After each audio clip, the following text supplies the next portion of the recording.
धन्यवाद देना चाहता हूँ। थोड़ा सा शिक्षा अर्जित करके अभी आप लोग आगे कॉम्पिटिटिव एग्जाम की तैयारी में उतरेंगे, कुछ बच्चे बीएससी करेंगे, एमएससी करेंगे, तो अभी काफ़ी लड़ाई लड़नी बाकी है। अभी आप लोगों ने 10+2 12th किया है। एक दो बातें मैं आपको बताना चाहूँगा कि आपके मार्कशीट में जो अंक आए आप उनको ही सब कुछ ना समझें। आप जहाँ कहीं भी आगे अपनी पढ़ाई जारी रखें, इस प्रकार का काम करें कि आपके संस्कारों पर किसी प्रकार की उंगली ना हो। कहने का मतलब पढ़ाई संस्कारों से आती है। कहीं भी ऐसा सुनने को ना मिले जैसे खापाटी के बच्चे इस तरह का आचरण करते पाए। संस्कारों में हमारे बच्चे सबसे आगे होंगे तो शिक्षा तो सबसे ही आपको आ जाएगी। जितने भी विद्यार्थी मौके पर मौजूद हैं कुछ बच्चे आ नहीं पाए, और आप सभी अभिभावक आप सबको मैं बेहतर परीक्षा परिणाम के लिए हमारे संस्था के अध्यापकों के साथ, मेरे जो साथी अध्यापक वर्ग हैं उनके साथ साथ अभिभावकों को भी मैं तहे दिल से धन्यवाद देता हूँ, साधुवाद देता हूँ। इसी प्रकार से आप लोग संस्था से जुड़े हैं। संस्था में कई सारी नई गतिविधियां भी चालू हो गई हैं। आप लोगों को बताई है कि यहाँ फाउंडेशन की क्लासेज भी चल रही हैं। आप फाउंडेशन की क्लासेज लगा के देख सकते हैं। अपने छोटे बहन भाइयों को प्रेरित करके 11वीं के साथ, 12वीं के साथ और आजकल तो 9वीं के साथ ही फाउंडेशन का कार्यक्रम चालू होने लगा है। यानी कि बच्चे को 8वीं कक्षा करते ही निर्धारित कर लेना चाहिए कि मुझे क्या बनना है। तो आपके लिए वो जो टारगेट है वो आसान हो जाता है, आपकी राह जो है वो आसान हो जाती है, क्योंकि आप वहीं से सोचना प्रारंभ कर देते हैं। तो नीट की अच्छी फैकल्टी भी है, व्यवस्था भी अच्छी है आपके यहाँ, और पिछले साल आपने पूरे साल आपने देखा भी है किस प्रकार के अध्यापक यहाँ पढ़ा रहे हैं, किस प्रकार का परिणाम तो अभी आना बाकी है। और जेईई एडवांस, जेईई मेंस की तैयारी भी आप यहाँ कर सकते हैं। आपको वो चीज़ें जो सैकड़ों किलोमीटर दूर जाके मिलती है और बहुत सारा पैसा आपको खर्च करना पड़ता है, वो सारी सुविधाएं आपके प्रांगण में भी उपलब्ध है। और शायद आप सब लोग मुझे जानते होंगे, आपको एक सूचना और भी दे दूं कि अभी मैं भी आप लोगों के बीच में ही हमेशा मौजूद रहूँगा। आपकी किसी भी प्रकार की तकलीफ, समस्या, शैक्षणिक किसी भी प्रकार की समस्या रहेगी तो आप मुझसे शेयर भी कर सकते हैं। आप मुझसे अपना जो भी तकलीफ है उसको बांट सकते हैं। एक बार पुनः समस्त सारा परिवार को, आए हुए अभिभावकों को और प्यारे विद्यार्थियों को इस परीक्षा परिणाम के लिए शानदार बधाई, बहुत सारी शुभकामनाएं। Thank you. सभी को बहुत बहुत शुभकामना के साथ में आज इस खुशी के मौके पे हमें महसूस हो रहा है कि हम आज की जो युवा पीढ़ी है उसको आगे बढ़ने का काम कर रहे हैं।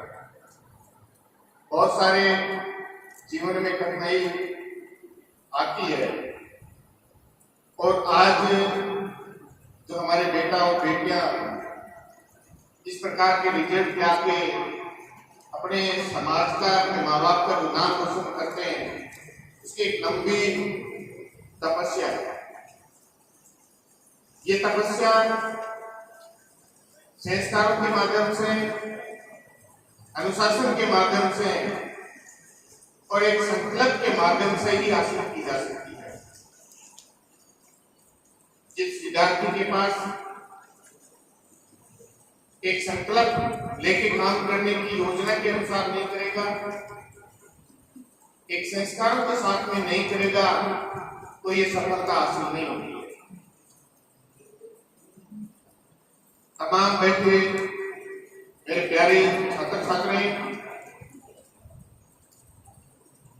इस बात पर हमने इस बात पूरा जोर लगाया कि हमारा बच्चा पढ़ाई के साथ साथ में जो आज की आधुनिक व्यवस्थाएं हैं, उन व्यवस्थाओं से कैसे बचाया जाए। जो आप देख रहे हैं मोबाइल,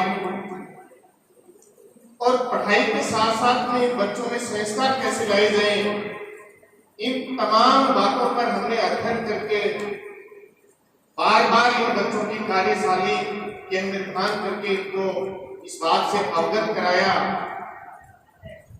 कि इस प्रकार से अपना जीवन है वो हम आगे बढ़ा सकते हैं। बहुत सारी हमारी समस्याएं आई, और जिन छात्र छात्राओं ने, अभिभावक ने हमारी बातों पर ध्यान दिया, उन बच्चों में उस संस्कार में परिवर्तन आया। आजकल का जो मोबाइल है, जो संस्कारों को और शिक्षा को बाधित कर रहा है, उनको कुछ हेल्प मिली और उन्होंने जो प्रयास किया, उस प्रयास से आज हम सब लोग उनकी खुशी मना रहे हैं। एक जीवन में एक दिन से कुछ नहीं होता है। हम ये सोचते हैं कि 10वीं क्लास में हमारा बच्चा बहुत अच्छे मार्क्स लेके आ गया और हमारे बच्चे की लाइफ अब सुधर जाएगी। बिल्कुल हम गलत सोच रहे हैं। 25 साल तक की उम्र हमारे बच्चों की बड़ी कोमल होती है। दुनिया में जो भी अच्छा बुरा चल रहा है, उन सब चीजों को हमारे बच्चे देख रहे हैं। और इन 25 साल की उम्र तक में प्रत्येक छात्र छात्रा की भावना होती है, एक उनके अंदर इस प्रकार की सोच होती है कि जो भी चीज देखेगा उसका अनुभव जरूर करेगा और प्रयास करेगा उसको करने के लिए। और इस टाइम में अगर संस्थाएं, अभिभावक कहीं पर भी चूक होगी तो हमारे जो बच्चे जिन पर हम पाल पोस के बड़ा किया, एक सपना देखा और अपने को बहुत ही अच्छी खुशी महसूस की, शायद वो खुशी कहीं नहीं हमारी भटक सकती। मेरा तमाम अभिभावक से अनुरोध रहेगा कि बच्चा कैसा भी है, अपने को लास्ट स्टेज तक बच्चे की मॉनिटरिंग करनी है। ये डिसीजन करना है कि हमारा बच्चा सेफ कैसे रहेगा। अगर हमने बहुत ज्यादा बच्चे के बारे में सोच लिया कि बच्चे को कहीं पर भी भेज देंगे, डॉक्टर बनाएंगे, इंजीनियर बनाएंगे, और उसी सोच के कारण हमारी मॉनिटरिंग हट जाएगी, तो हो सकता है कि दुनिया में जो बच्चे जो करते आ रहे हैं, जो देख रहे हैं, वो करने का प्रयास करेंगे, और अगर कहीं गलत आदत किसी छात्र की लग गई तो उस छात्र की जिंदगी खराब हो सकती है। तो हमें इस बात का मंथन करना पड़ेगा कि एक बच्चे को कुछ अच्छा सिखाने के लिए सबसे जरूरी है उस बच्चे का अनुशासन, सबसे जरूरी है उसकी संस्कार। जिस बच्चे ने अपने माता पिता से दिए हुए संस्कार अगर छोड़ दिया तो कोई दुनिया की ताकत उसको नहीं जिता सकती। एक दिन वो जरूर आएगा जिस दिन उसको निराश होके और इस बात को मानना पड़ेगा कि सब कुछ जो ताकत है वो पढ़ाई से, किताबों से नहीं, संस्कारों से। जिस विद्यार्थी के संस्कार अच्छे हैं, पढ़ाई में कैसा भी है, लास्ट मोमेंट तक वो अपना रिजल्ट निकाल देगा, क्योंकि उसकी सोच सकारात्मक है, क्योंकि वो किसी प्रकार के गलत विचारों से उनके दिमाग में नहीं घूम रहे, उसका दिमाग खाली है, और जो भी चीज अच्छी बात पढ़ेगा, अच्छे संस्कार पढ़ेगा, उसके दिमाग में फुट हो जाती है। जो बच्चा पढ़ने में अच्छा है, तमाम सारी चीजें उसके दिमाग में घूमती रहती हैं, और एक आप ही पता है कि दिमाग की कुछ निश्चित मेमोरी होती है। अगर दिमाग में ऐसे वैसी बातें, गलत विचार अगर दिमाग में घुसा लेते हैं तो वही बच्चे धीरे धीरे इस पढ़ाई के माध्यम से जब हमने संकल्प लिया, उस संकल्प को छोड़ देते हैं। तो मैं आप लोगों से ये आग्रह करूंगा कि इन बेटे बेटियों को 20-20 साल से हम जो संस्कार दे रहे हैं, हमें अभी भी वो प्रक्रिया जारी रखनी है, ताकि ये बच्चे अपने भटक नहीं जाए और धीरे धीरे अपने परिवार का, अपने गांव का और अपने खुद का एक अच्छा नाम रोशन करें। हमने इनका जब सिलेबस चल रहा था, बार बार इनका समय खराब करके हमने बहुत बार असेंबली में इन बच्चों को प्रयास किया आगे बढ़ाने का, क्योंकि इस समाज में, यहाँ के क्षेत्र में कुछ चीजें ऐसी आ गई जिसके माध्यम से हमारे पढ़ने वाले बच्चे भी पढ़ नहीं रहे। अभिभावक की सोच होती है कि बच्चे को किसी प्रकार की प्रताड़ना न हो। आज का अभिभावक, जिसमें मैं भी शामिल हूं, बच्चे की बातें ज्यादा मानता है और उनके स्कूल मैनेजमेंट या उनके गुरुजन जो टीचर हैं, उनकी बातें बिल्कुल भी स्वीकार नहीं, चाहे वो पढ़ाई के क्षेत्र में हो, चाहे अनुशासन के क्षेत्र में हो, या अगर किसी भी प्रकार की बातें हो। बच्चे जन्म आप लोगों ने दिया है, इस बात को मैं मानता हूं, लेकिन बच्चों का विकास की जिम्मेवारी संस्था की होती है, और संस्था को इस बात का पता होता है, क्योंकि उसको रोज उसी दृष्टि से बच्चे को देखता है कि बच्चा इस प्रकार से कैसे चल रहा है। उसे रात दिन करके उसको मेहनत करके वो आगे बढ़ाना चाहता है, और जब उनके अभिभावक को ये बात पहुंचाई जाती है कि आपकी इस प्रकार की बच्चों की व्यवस्थाएं में कमी चल रही है, अभिभावक उस बात को स्वीकार नहीं करता। और अभिभावक की भी ये मजबूरी है, वो स्वीकार इसलिए नहीं करता है कि अभिभावक उस बच्चे के प्रति इतना मोहित हो जाता है कि उसकी वो चीज भूल जाता है, तो आगे आने वाले भविष्य में उसको परेशानी होगी। वो उसी लाड प्यार के कारण, उस बच्चे के ज्यादा लगाव रखने के कारण उसकी कोई भी बात है टीचर्स की मानने के लिए तैयार नहीं, और सबसे बड़ी भूल उसी टाइम पर हो जाती है, और हमारा धीरे धीरे हमारा बच्चा अपने संस्कारों से विहीन होके अपनी जिंदगी को दर की खोपड़ों में भटकने के लिए मजबूर कर देता है। जो बच्चा आज के इस दौर में 10 घंटे तक लगातार अध्ययन करने की कैपेसिटी जिस बच्चे के अंदर नहीं है, उस अभिभावक को सोच लेना चाहिए कि अपना बच्चा कहीं दूसरे सिस्टम में भटक रहा है। पढ़ने वाले बच्चे के लिए जब उनको किताबें मिलती हैं, तो उसको समय का ज्ञान नहीं होता है कि उसने कितने घंटे पढ़ाई कर ली।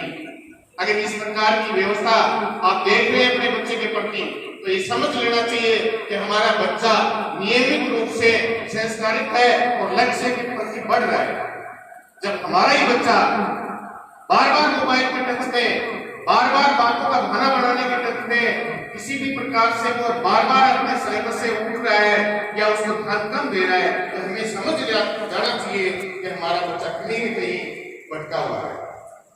जब ये बच्चे नादान होते हैं, जिंदगी के बारे में बच्चों को अनुभव नहीं होता है, ये खेल की दुनिया, ये बड़े बड़े सपने, बड़ी बड़ी स्कूलों में इनका दाखिला करा दिया, इनके दिमाग में कभी भी ये नहीं आता कि मेरे परिवार क्या है, क्योंकि उसकी व्यवस्था इस प्रकार की हमने दे दी कि एक अच्छी स्कूल में पढ़ रहा है, घर के पास गाड़ी आती है, उसमें बैठ के जाता है, और बच्चा इस बात को भूल जाता है कि मेरे माँ बाप की क्या दशा है।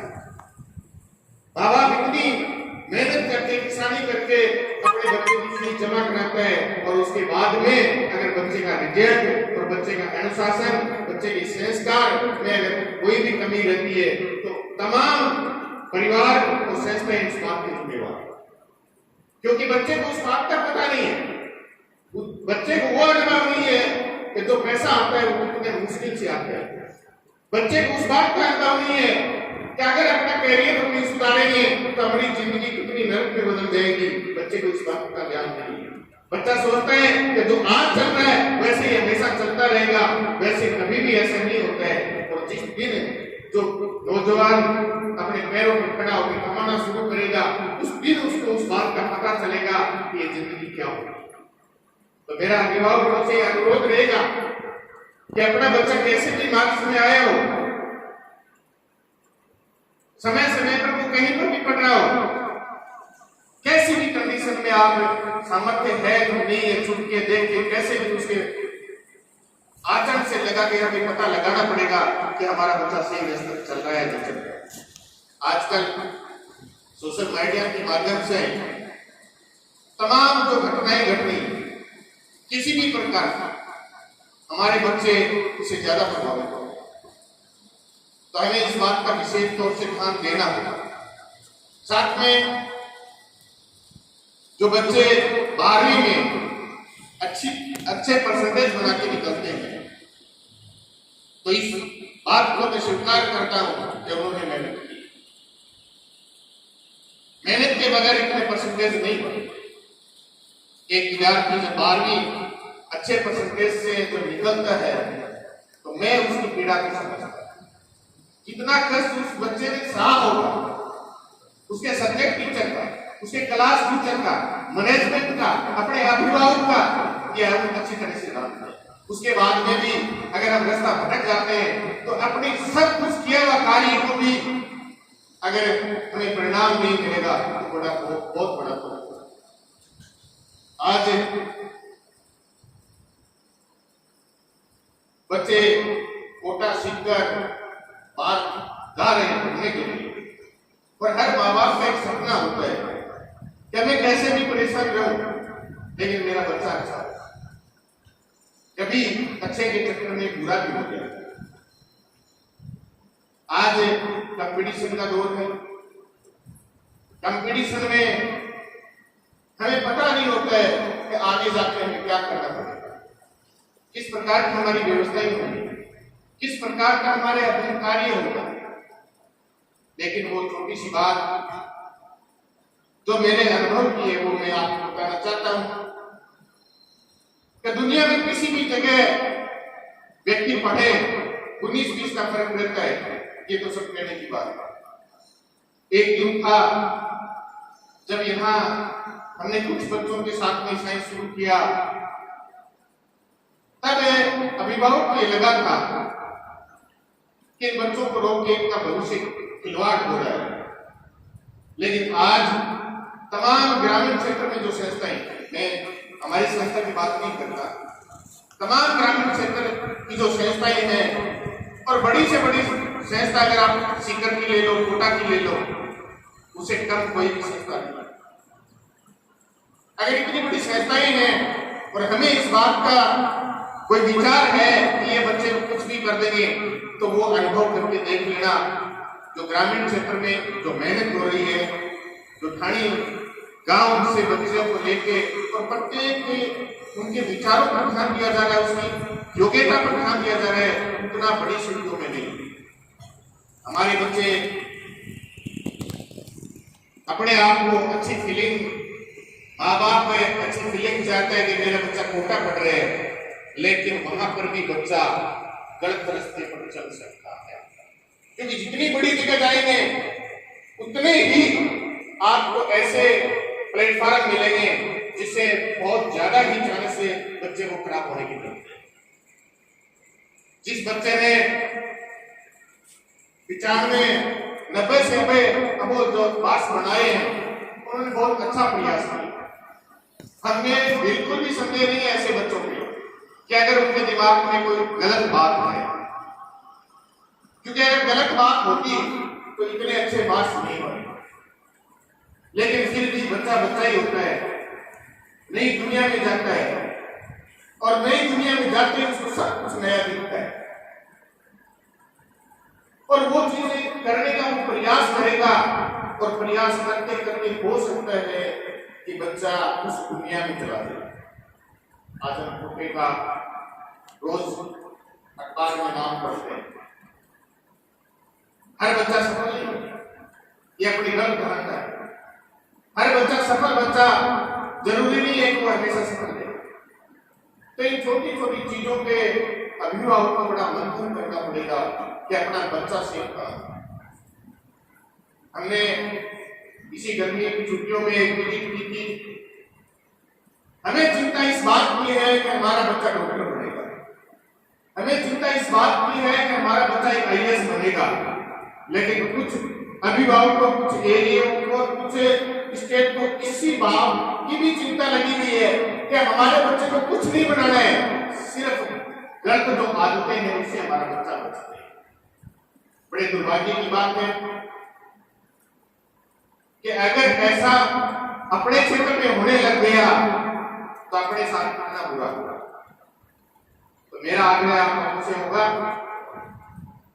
कि अपने बच्चे का विशेष तौर से मॉनिटरिंग करें और बच्चों से यह आग्रह रहेगा जिस प्रकार आपने आज तक जो संस्कार, जो शिक्षा, जो संकल्प, जो अनुशासन दिया है, अगर इस अनुशासन को अगर आप खोते हुए तो जिंदगी में कभी सफल नहीं होंगे।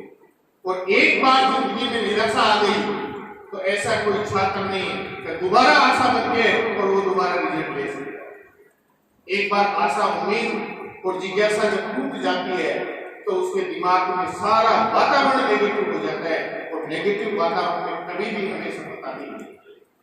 तो आप लोगों से मेरा विशेष रूप से आग्रह रहेगा कि आगे की शिक्षा आप कहीं पर भी लो, सिर्फ एक छोटा सा मंत्र है, अपने माँ बाप को जरूर याद रखना। वो बच्चा कभी भी जिंदगी में गलत रास्ते नहीं चल सकता। जैसे भगवान की पूजा करते हैं, सूर्य भगवान को सुबह सुबह पानी चढ़ाते हैं, ये नियम बना लो कि माता पिता हमारे भगवान है और सुबह उठते ही अपने माता और पिता को अपने मन में ध्यान कर लेना। वो बच्चा जिंदगी भर में गलत संस्कार हो ही नहीं सकते, क्योंकि जैसे वो अपने माँ बाप को देखेगा सारी दिमाग में उसे पूरा परिवार, पूरा घर और वो तमाम सारी चीजें जो बाहर की दुनिया में है उससे आपको अपना घर अलग दिखेगा। और जिसको अपना माँ बाप दिखेगा नजरों में, वो गलत रास्ते में कभी नहीं चल सकता। तो प्यारे छात्रों, मेरा विशेष तौर से आपका आग्रह रहेगा कि आपने इतने दिन तक अपने संकल्प को संजोए रखा है और आगे भी इस संकल्प को अगर आगे रखेंगे तो आने वाली पीढ़ी में बहुत सारी ऐसी व्यवस्थाएं हैं जिसके कारण आपको पता भी नहीं चलेगा कि हम कैसे भटक गए। उस चीज पर कंट्रोल रखना है और उसका मैंने मंत्र आप लोगों को बताया है कि सुबह उठते अपने माता पिता को याद जरूर रखना। जो बच्चा अपने माता पिता को याद करेगा तो पूरे दिन भर वो गलत काम कर ही नहीं सकता, क्योंकि सारी व्यवस्थाएं उसको पता है इस बात का। साथ में